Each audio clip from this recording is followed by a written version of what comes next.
Assalamualaikum warahmatullahi wabarakatuh. Perkenalkan, nama saya Yuniar Humairon Tias, NIM 13. Di sini saya akan menjawab pertanyaan atau beberapa soal dari MKB atau mata kuliah MKB 2. Nah, apa itu analisis conjoint atau PET atau time series? Yang pertama ialah analisis conjoint adalah sebuah teknik analisis yang dapat digunakan untuk menentukan tingkat kepentingan relatif berdasarkan persepsi pelanggan yang dibawa oleh suatu produk tertentu dan nilai kegunaan yang muncul dari atribut-atribut produk terkait. Yang kedua ialah analisis jalur atau analisis PET adalah analisis yang dipergunakan untuk mengetahui besarnya sumbangan pengaruh setiap variabel X terhadap Y yang menggunakan regresi dengan variabel yang distandarkan. Yang ketiga ialah analisis time series adalah analisis perbandingan data dengan data keuangan periode sebelumnya, perbandingan dengan data historis dalam statistika dan perosesan sinyal deret waktu adalah rangkaian data yang berupa nilai pengamatan yang diukur selama kurun waktu tertentu berdasarkan waktu dengan interval. Nah, selanjutnya ialah pengertian dari analisis conjoint, analisis jalur atau PET atau time series. Yang pertama ialah analisis conjoint. Analisis conjoint itu memiliki atau adalah sebuah teknik analisis yang dapat digunakan untuk menentukan tingkat kepentingan relatif berdasarkan persepsi pelanggan yang dibawa oleh suatu produk tertentu dan nilai kegunaan yang muncul dari atribut-atribut produk terkait. Nah, yang kedua ialah analisis jalur atau analisis PET. Analisis yang dipergunakan untuk mengetahui besarnya sumbangan pengaruh setiap variabel X dan Y yang menggunakan regresi dengan variabel yang distandarkan. Nah, biasanya itu dalam analisis PET ini tuh variabel X itu kayak mengidentifikasi pengaruh dari setiap variabel X terhadap Y. Jadinya itu saling, apakah dalam analisis PET ini itu terdapat saling mempengaruhi antar variabel, itu yang diteliti di analisis ini. Nah, yang ketiga ialah analisis time series. Pengertiannya ialah perbandingan data dengan data keuangan periode sebelumnya berbandingkan dengan data historis dalam statistika dan pemrosesan sinyal deret waktu adalah rangkaian data yang berupa nilai pengamatan yang diukur selama kurun waktu tertentu berdasarkan waktu dengan interval yang uniform sama. Biasanya ini time series ini digunakan untuk peramalan untuk di masa yang akan datang.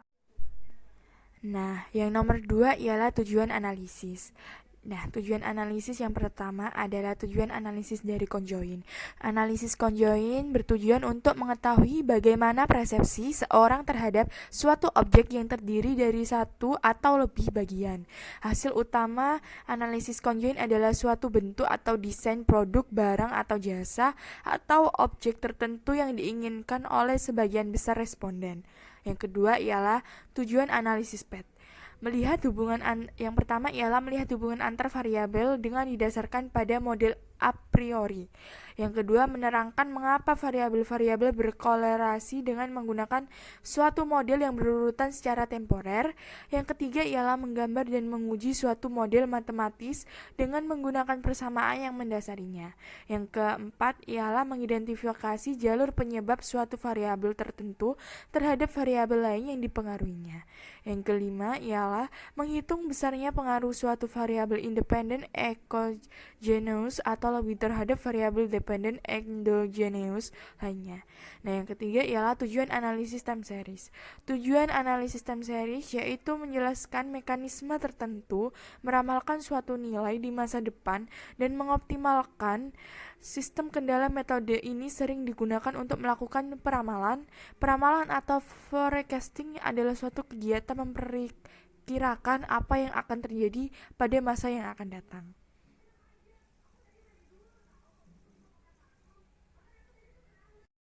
Nah, yang kedua ialah tujuan dari berbagai analisis. Nah, yang pertama ialah tujuan dari analisis conjoint sendiri. Nah, tujuan dari analisis conjoint sendiri itu sangat jelas, yaitu mengetahui bagaimana persepsi seseorang terhadap suatu objek yang terdiri dari satu atau lebih bagian. Jadinya, seseorang itu ingin mengetahui bagian atau terhadap suatu objek itu bagaimana sih keseluruhannya, jadinya dilihatnya itu bukan dari satu objek aja atau satu bagian saja, tapi beberapa bagian. Nah, yang selanjutnya ialah tujuan dari analisis PET atau analisis jalur. Nah, analisis PET atau analisis jalur itu biasanya itu bertujuan untuk melihat hubungan antar variabel dengan didasarkan pada model a priori. Biasanya itu tujuannya itu untuk mengetahui atau menerangkan mengapa sih variabel-variabel ini berkolerasi dengan menggunakan suatu model yang berurutan. Nah, yang ketiga ialah mengidentifikasi jalur penyebab suatu variabel tertentu terhadap variabel lainnya yang dipengaruhinya. Nah, biasanya itu dalam analisis PET ini tuh pengen mengetahui atau mengidentifikasi jalur penyebab suatu variabel tertentu itu saling mempengaruhi. Jadinya itu saling melihat apakah variabel ini tuh saling mempengaruhi atau tidak.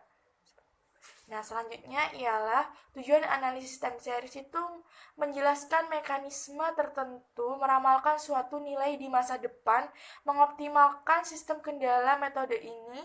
Biasanya metode ini itu sering melakukan peramalan untuk yang di masa yang akan datang. Nah, pada peramalan atau forecasting biasanya itu digunakan untuk pengambilan keputusan dari nol yang sangat kecil sampai yang sangat penting. Biasanya itu dibutuhkan waktu untuk pengambilan keputusan itu tadi. Jadinya dari tujuan analisis time series ini itu biasanya itu ingin atau meramalkan suatu yang akan datang di masa depan. Jadinya mereka sudah berjaga-jaga untuk antisipasi yang akan di masa yang akan datang. Nah, yang ketiga ialah variabel dan data dari analisis conjoint. Nah, proses pengumpulan data yaitu data non-materik dan data materik pada data jenis non-materik responden diminta membuat ranking atau pengurutan terhadap stimuli. Pengurutan ini biasanya dimulai dari stimuli yang paling disukai, diberi nilai mulai dari 1 sampai pada stimuli yang paling tidak disukai. Sedangkan pada data jenis metrik responden diminta memberikan rating atau penilaian terhadap stimuli. Rating dapat dilakukan dan dengan menggunakan skala Likert mulai dari 1 sampai 10. Nilai 10 adalah paling disukai dan sebaliknya. Dan menggunakan nilai ranking terbalik atau stimuli yang disukai diberi nilai tertinggi setara dengan jumlah stimulinya dan sebaliknya. Selain ranking dan rating, bentuk jawaban responden juga dapat berupa pilihan atau bisa dikenal sebagai discrete choice. Pada analisis conjoint, yang berperan sebagai variabel tak bebas adalah preferensi atau keinginan untuk membeli, sedangkan variabel bebasnya adalah kombinasi berbagai taraf dalam atribut yang berupa variabel dummy, sehingga penentuan jenis data metrik maupun non-metrik sangat penting. Yang selanjutnya ialah variabel dan data analisis jalur atau PET. Analisis jalur dengan satu variabel moderator. Variabel yang digunakan dalam penelitian ini adalah variabel independen, pengetahuan tentang ASI, eksklusif, variabel moderator, dan variabel dependen. Nah, untuk data yang dibutuhkan dalam analisis jalur ini, kita hanya membutuhkan skor total dari masing-masing variabel. Data penelitian yang digunakan dalam analisis ini sama dengan data yang digunakan pada tulisan sebelumnya. Nah, selanjutnya adalah istilah dalam analisis time series. Nah, yang pertama ialah data deret waktu atau adalah terlibatnya sebuah besaran yang dinamakan autokorelasi atau autocorrelation. Nah, yang kedua ialah peramalan atau forecasting adalah suatu prosedur untuk membuat informasi faktual tentang situasi sosial masa depan atas dasar informasi yang telah ada tentang masalah kebijakan. Yang ketiga ialah cross-section method atau causal method atau sebab akibat merupakan peramalan yang kita lakukan untuk mengukur peramalan dalam suatu periode dengan faktor yang mempengaruhi bukan waktu. Nah, selanjutnya ialah istilah dalam analisis stationaritas.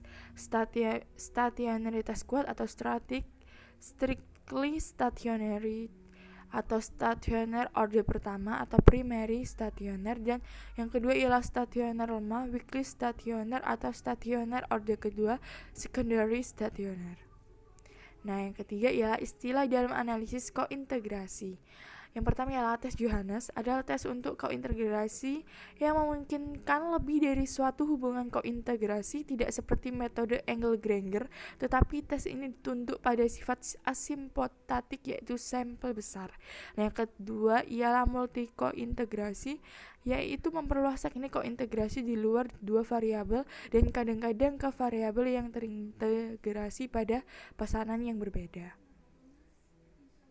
Terima kasih.